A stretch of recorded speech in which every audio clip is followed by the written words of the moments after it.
चलिए इसके बाद हम देखते हैं क्या, मोहनजोदड़ो। जो नेक्स्ट, जो हमारा सिंधु घाटा का, जो हमारी सिंधु घाटी का नेक्स्ट प्लेस है, क्या है वो, मोहनजोदड़ो।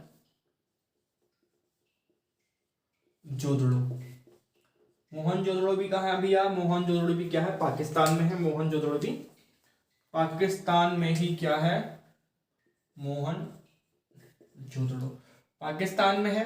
खोजकर्ता कौन है, राखल बैनर्जी, है ना। ये कब हुआ है, ये उसी के जस्ट बाद हुआ है, 1922। पहला दूसरा याद रखना और सबसे लास्ट वाला याद रखना है, बीच वाला क्वेश्चन बहुत कम पूछता है। तो पहला रखना है, पहला हमें क्या है, 1921 में हड़प्पा, 1922 मोहनजोदड़ो, और उसके बाद किसने खोज किए, राखल बैनर्जी ने। ये कहां पर है, ये सिंधु नदी में। कहां पर ये, सिंधु नदी है। पाकिस्तान के किस जिले में है, पाकिस्तान के लरकाना जिले में है ये भैया। कहां पर है, पाकिस्तान का लरकाना जिला। ठीक, तो मोहनजोदड़ो पाकिस्तान, खोजकर्ता कौन है, राखल बैनर्जी, 1922 में सिंधु घाटी, सिंधु नदी पर है, और पाकिस्तान के लरकाना में है। तो अब हमें सिंधु घाटी सभ्यता में देखना है कि सिंधु घाटी सभ्यता में हमें क्या क्या मिला है, सिंधु घाटी सभ्यता में हमें क्या क्या मिला है। तो सबसे पहले अगर हम बात करें कि मोहनजोदड़ो को क्या कहते हैं, मोहनजोदड़ो को क्या कहते हैं, मोहनजोदड़ो को हम क्या कहते हैं भैया। इसको अगर हम बात करें ना, तो इसको हम कहते हैं क्या, मृतकों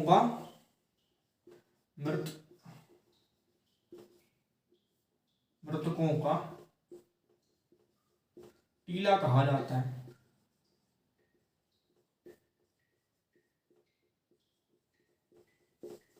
ना।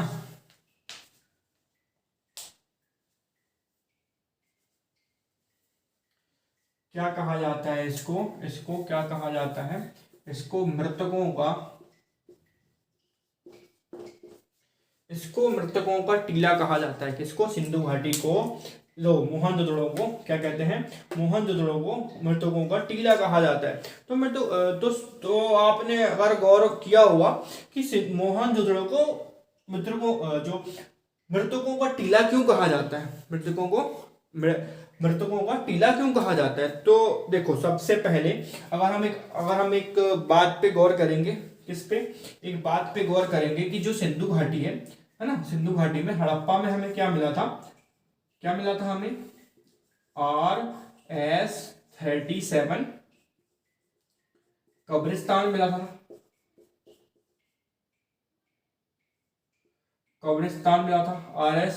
RS-37 कब्रिस्तान मिला था। ठीक है, RS-37 कब्रिस्तान मिला था। तो बट ये जो कब्रिस्तान मिला था ना, कहां पर, ये हड़प्पा में जो कब्रिस्तान मिला था ना, यहां जो लाशें पाई गई, यहां जो लाशें मिली वो क्या थी, बिल्कुल एक प्रकार से सिस्टमेटिक तरीके से लाश मिली थी। एक प्रकार से सिस्टमेटिक तरीके से पूरी लाशें मिली थी। सिस्टमेटिक तरीके से क्या है, उनका हाथ पैर और जो कंकाल था ना, जो कंकाल जो होता है ना, कंकाल,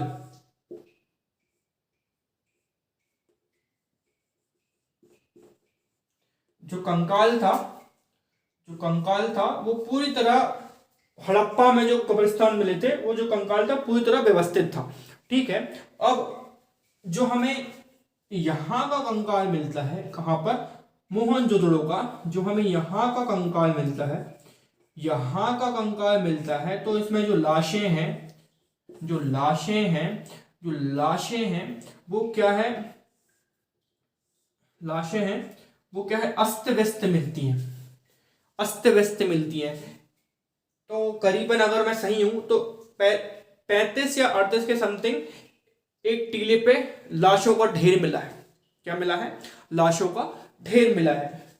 तो इसीलिए इसको हम मृतकों का टीला कहते हैं, क्योंकि ये जो इनकी यहाँ लाशें हैं वो क्या है, अव्यवस्थित मिली है। मान के चलो ये व्यक्ति है, इसका हाथ गोल है, ये व्यक्ति है, इसका पैर गोल है।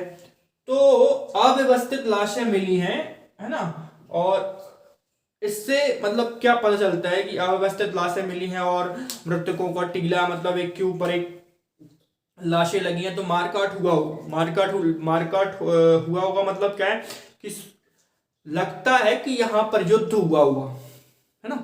भाई युद्ध होता है तभी ना, मतलब अस्त व्यस्त सब हो जाता है, यहाँ से वो मार रहा है, यहाँ से ये मार रहा है, यहाँ से ये तलवार चल रही है, यहाँ से वो तलवार चल रही है। तो हम ऐसा मान सकते हैं कि जो मोहनजोदड़ो पर है आक्रमण हुआ होगा और वहां के लोग क्या है, मरे होंगे, तभी तो अस्त व्यस्त हमें लाशें मिली हैं, इसलिए इसको हम मृतकों का टीला कहते हैं। ये बात समझ में आई कि इसको मृतकों का टीला कहा जाता है। अब इसमें हमें क्या क्या, तो ये जो कब्र दोनों को कब्रिस्तान में हम अंतर समझ में आ गया। अब हम इसको मृतकों का टीला कहते हैं, समझ में आ गया। अब हम चलते हैं कि मोहनजोदड़ो में और क्या मिला था।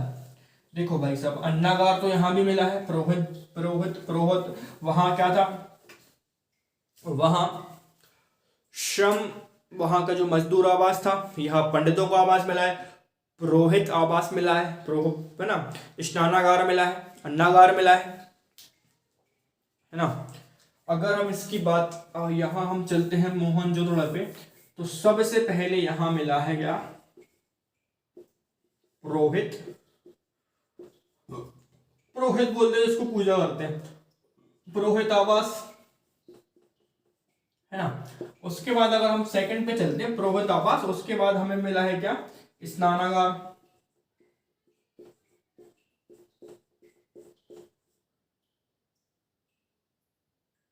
स्नानागार मिला है ना, स्नानागार। उसके बाद हम बात करें, स्नानागार हो गया, पुरोहित आवास हो गया, स्नानागार हो गया। उसके बाद स्नानागार के बाद क्या हो गया, तो सबसे पहले पुरोहित आवास, उसके बाद स्नानागार, उसके बाद क्या, अन्नागार। खाना भी तो पाएंगे ना वो। अब देखना, अन्नागार वहां भी मिला है और अन्नागार यहां भी मिला है, लेकिन अंतर है,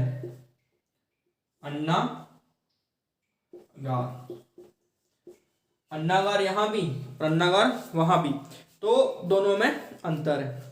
अन्नागार यहां भी मिला है और अन्नागार वहां भी मिला है, लेकिन अंतर है, दोनों में अंतर है ना, अंतर है, अन्नागार मिला है ना। और उसके बाद कुआं मिला है, यहाँ क्या मिला है, कुआं, और सूती वस्त्र मिले हैं, सूती वस्त्र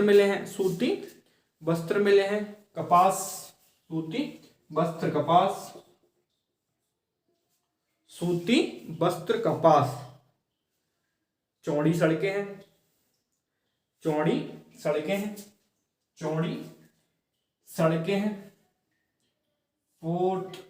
5, 6 चौड़ी,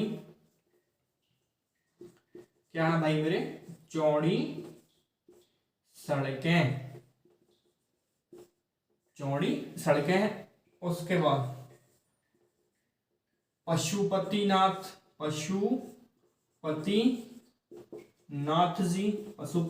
जी मिले हैं। उसके बाद सभागृह मिला है।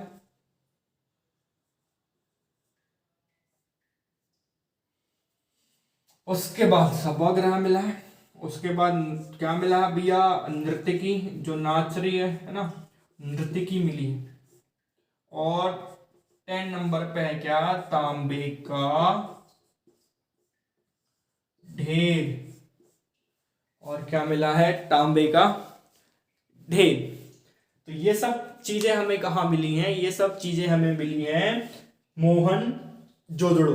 कहाँ मिली हैं, इन सब चीजें हमने मोहनजोदड़ो में मिली हैं। देखो आपने सबने मूवी देखी होगी ना मोहनजोदड़ो, जिसने भी नहीं हो देखी हो वो देख लेना, क्योंकि क्या है, भले ही वो हमें डिटेल नॉलेज ना दे, बट एक ओवरव्यू तो देंगे, थोड़ा सा तो नॉलेज देंगे हम हिस्ट्री के बारे में। जो लोग हिस्ट्री को बोर लेते हैं, जो लोग मतलब हिस्ट्री को समझते हैं कि बोर है, बट बोर तो नहीं है मेरे लिए, क्योंकि मैं इंग्लिश भी पढ़ाता हूँ और इंग्लिश के साथ साथ मेरे को हिस्ट्री भी बहुत अच्छा लगता है, हिस्ट्री के साथ पॉलिटी भी साइंस अच्छा लगता है, जियोग्राफी भी अच्छा लगता है, जीएस का जो पोर्शन है वो बहुत अच्छा लगता है, प्लस इंग्लिश का। इसलिए मैं ये सब्जेक्टों को पढ़ाता हूँ और मेरे को बहुत रुचि है इन सब्जेक्ट पढ़ाने में। तो मोहनजोदड़ो में हमें क्या मिला है, पुरोहित आवास, स्नानागार मिला है। आप लोगों ने देखा होगा, अगर मूवी देखी होगी तो बड़ा सा स्नानागार है और उसमें वो नहाते हैं। उसके बाद अन्नागार मिला है, कुआं मिला है, सूती वस्त्र, कपास, चौड़ी सड़कें, पशुपतिनाथ, सभागृह, नर्तकी और तांबे का ढेर। तो suppose we have to create an story, हम एक स्टोरी बना लेते हैं कि सबसे पहले भैया एक पंडित जी हैं, सब याद रखने के लिए, ये पंडित जी हैं, तो पंडित जी घर में रह रहे हैं, है ना, ये पंडित जी ये घर में रह रहे हैं, ये घर में रह रहे हैं पंडित जी। अब सबसे पहले पंडित जी घर से उठेंगे, कहाँ जाएंगे, नहाने के लिए जाएंगे, तो नहाने के लिए कहाँ जाएंगे, स्नानागार जाएंगे, कहाँ जाएंगे, स्नानागार जाएंगे, तो स्नानागार जाएंगे, ठीक है। तो आपको याद हो गया पंडित जी कहाँ रहते हैं, पुरोहित आवास में। उसके बाद पंडित जी क्या करेंगे, नहाने जाएंगे, कहाँ जाएंगे, स्नानागार में। उसके बाद स्नानागार जाएंगे, फिर खाना खाएंगे, फिर खाना खाएंगे ना अन्नागार में, अन्नागार में खाना जाएंगे। देखो ये आपका कंफ्यूजन मैं दूर कर दे रहा हूं कि यहां भी अन्नागार और हड़प्पा में भी अन्नागार, तो वहां जो अन्नागार मिला है और यहाँ जो अन्नागार मिला है, तो पूरी अगर हम सभ्यता में देखें, पूरी नगर में देखें, तो ये सबसे बड़ा अन्नागार है, ये सबसे बड़ा अन्नागार है, ठीक है। तो हम हमारी स्टोरी को हम कॉन्टिन्यूस करते हैं कि एक पंडित जी हैं, उनका बढ़िया से घर है ना, वो अपने आवास में है। उसके बाद आवास के बाद उठते हैं, नहाते हैं, मतलब स्नानागार। उसके बाद वो खाते हैं तो अन्नागार। उसके बाद खाने के बाद भैया पानी पीते हैं, कहाँ से, तो पंडित जी कुआं में पानी पी लेंगे, है ना। तो पंडित जी ने कुआं में पानी पी लिया, तो कुआं भी है यहाँ। उसके बाद कुएं से पानी पीने के लिए तो वस्त्र पहनेंगे, तो सूती कपास वस्त्र, याद हो रहा है, सूती कपास वस्त्र, ठीक है। अब चलते हैं क्या है, तो पंडित जी फिर बढ़िया सूती वस्त्र पे चल के, सूती वस्त्र पहन के चौड़ी सड़क पे चलेंगे। कहाँ चलेंगे, चौड़ी सड़क पे चलेंगे। चौड़ी सड़क पे चलेंगे किस लिए, भैया पशुपतिनाथ की पूजा करने के लिए। किसके लिए, पशुपतिनाथ की पूजा करने के लिए, पशुपतिनाथ की पूजा करने के लिए। तो पशुपतिनाथ मिले इन कैसे, मतलब ये देखो उस टाइम तो ऐसी मूर्ति नहीं हुई थी भगवान शिव की कि शिवलिंग बैठे हैं और उसके बाजू में फिर नंदी है, सिर्फ जस्ट ऐसा आकार था। तो फिर लोगों ने देख के अनुभव लगाया कि जो मूर्ति थी, suppose that's the shape of a मूर्ति, ये एक प्रकार, मतलब एक प्रकार था, ऐसा सिंबल टाइप का मिला उनको मूर्ति के रूप में। बट इनसे समझ में नहीं आया, है ना। बट जो आजू बाजू जो लोग बैठे थे या जानवर बैठे थे, उनको वो समझ गए कि किसके साथ बैठ सकते हैं। जैसे मान के जो शंकर जी के साथ यहाँ ये एक मूर्ति के बाजू में सपोज है ना, उस मूर्ति के बाजू में क्या है, यहाँ एक सांप बैठा है, यहाँ एक बिच्छू बैठा है ना, और यहाँ बहुत सारे जानवर, यहाँ जानवर बैठे। तो वो समझ गए होंगे कि ये सब जो चीजें हैं या ये जो डिपार्टमेंट है वो कौन संभालता है, भगवान शंकर संभालते हैं। इसलिए उनने इस मूर्ति को पशुपतिनाथ रख दिया, इसलिए उन्होंने इस मूर्ति को पशुपतिनाथ रख दी। अब उसके बाद जो पंडित जी ने पशुपतिनाथ के दर्शन किए, उसके बाद पंडित जी कहाँ गए, सभागृह गए, है ना। तो सभागृह हो गया, है ना, सभागृह। उसके बाद सभागृह गए तो सभागृह में क्या है, एक नर्तकी नाच रही है, तो नर्तकी मिल गई हमें मोहनजोदड़ो में। क्या है, नर्तकी मिल गई हमें मोहनजोदड़ो में। उसके बाद अब भैया नर्तकी के बाद पंडित जी बाहर निकले तो क्या है, उनको एक तांबे का ढेर क्या है, दिख गया, तांबे का ढेर दिख गया। Are you understand my point, समझ रहे हो आप। बहुत इजी वे से, बहुत ही इजी वे से। तो आज हमने क्या देख लिया, मोहनजोदड़ो। इसके बाद हम देखेंगे क्या, चंदहोदड़ो। इसके बाद हम देखेंगे चंदहोदड़ो, वो देखेंगे हम नेक्स्ट वीडियो में ना, वो हम देखेंगे नेक्स्ट वीडियो में। तो लो, वीडियो पसंद आए लाइक शेयर सब्सक्राइब। मेरा बस आपको पढ़ाने का, मैं आपको पढ़ा नहीं रहा हूँ ना, मैं आपको सिखा रहा हूँ ना। आप क्या है, आपको एक ओवरव्यू पता चले कि हमारी सभ्यता में क्या था। एग्जाम के लिए तो बहुत इंपॉर्टेंट है सारी चीजें, पुरोहित आवास, स्नानागार, अन्नागृह, कुआं, सूती वस्त्र, कपास, चौड़ी सड़कें, पशुपतिनाथ, सभागृह, नर्तकी और तांबी। जो लोग एग्जाम के प्रिपरेशन के लिए पढ़ रहे हैं तो बहुत बहुत शुभकामनाएं। और जो सिर्फ इतिहास को जानने के लिए पढ़ रहे हैं उनके लिए और अच्छी बात है, क्योंकि इतिहास हमें जानना ही चाहिए। इसके बाद हम क्या पढ़ेंगे, चंद होदड़ो। ठीक है, तब तक के लिए खुश रहिए, मौज करिए और देखते रहिए स्टडी विद निशु। धन्यवाद।